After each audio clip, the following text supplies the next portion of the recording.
सुप्रभात बच्चों। बनारस कविता के प्रश्नोत्तर की विवेचना कर लेते हैं इस वीडियो में। पहला प्रश्न है, बनारस में वसंत का आगमन कैसे होता है और उसका क्या प्रभाव इस शहर पर पड़ता है। बनारस में वसंत का आगमन अचानक होता है। लहरतारा या मडवा डीह दोनों विरोधी ध्रुव हैं। लहरतारा जहाँ संत कवि रविदास की जन्मस्थली, तो मडवाडीह वहीं वैश्याओं की बस्ती है। तो लहरतारा या मडवाडीह की ओर से धूल भरी आंधियों के साथ इस शहर में वसंत का आगमन होता है तथा शहर में एक जागृति सी आ जाती है। लोग सुख बुगाने एक दूसरे से कुछ कहने लगते हैं। दानों में अंकुरण आ जाता है, यानी जो सीड होता है उसका जर्मिनेशन हो जाता है।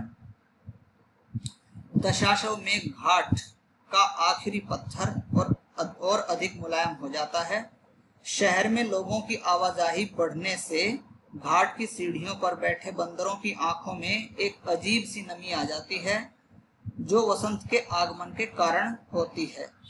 भिखारियों के कटोरों में वसंत के आते ही आशा का भाव, उम्मीद का भाव तैर जाता है। इस प्रकार वसंत का आगमन बनारस की गतिविधियों में नई उमंग लाता है। दूसरा प्रश्न है, खाली कटोरों में वसंत का उतरना। खाली कटोरों में वसंत का उतरना से क्या आशय है, क्या अर्थ है इस पंक्ति का। तो इस पंक्ति का अर्थ आप इस तरीके से लेंगे, ठंड की कठोरता के बीच आध्यात्मिक नगरी बनारस में भी लोगों का आना जाना कम ही होता है। जब ठंड ज्यादा होती है तब बनारस में लोग कम आते जाते हैं। वसंत के आगमन के साथ धार्मिक लोग शहर में आने लगते हैं। लोगों की आवाजाही बढ़ने से भिखारियों की आंखों में चमक आ जाती है। उनके अंदर आशा का संचार होने लगता है, क्योंकि दानी प्रवृत्ति के जो लोग होते हैं उनसे कुछ न कुछ मिलने की उनकी जो आशा होती है भिखारियों की, वो बलवती होती जाती है। भिखारियों के कटोरे सिक्कों से भरने लगते हैं तथा उनका जीवन निर्वाह यानी जीवन जीना सरल आसान हो जाता है। कवि इसे खाली कटोरों में वसंत का उतरना मानता है। प्रश्न संख्या 3 है, बनारस की पूर्णता और रिक्तता। रिक्तता मतलब खालीपन और पूर्णता मतलब भरापन को कवि ने किस प्रकार दिखाया है। बनारस शहर जीवन के शाश्वत नियम की प्रक्रिया को दर्शाता है, यानी जन्म और मृत्यु को दर्शाता है।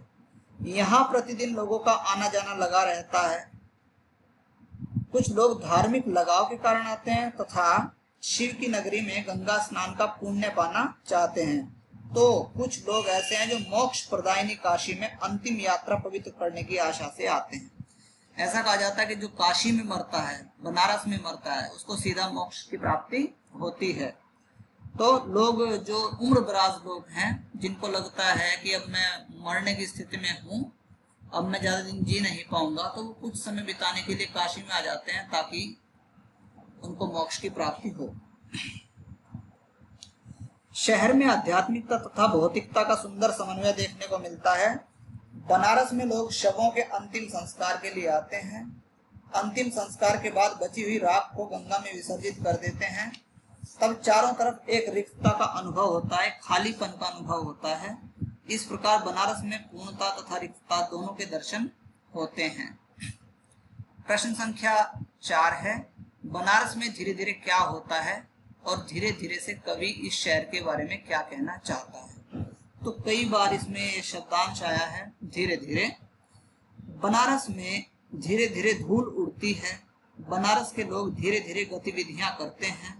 बनारस के मंदिरों के घंटे धीरे धीरे बजते हैं। बनारस में शाम भी धीरे धीरे होती है। इस प्रकार बनारस में सभी कार्य धीमी गति से होते हैं।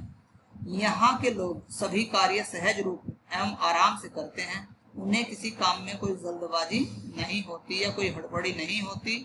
कवि के अनुसार अपनी धीमी गति से सभी कार्य करने के कारण बनारस एक ऐसा शहर कहा जा सकता है जहाँ सभी कार्य अपनी एक विशेष लय में होते हैं।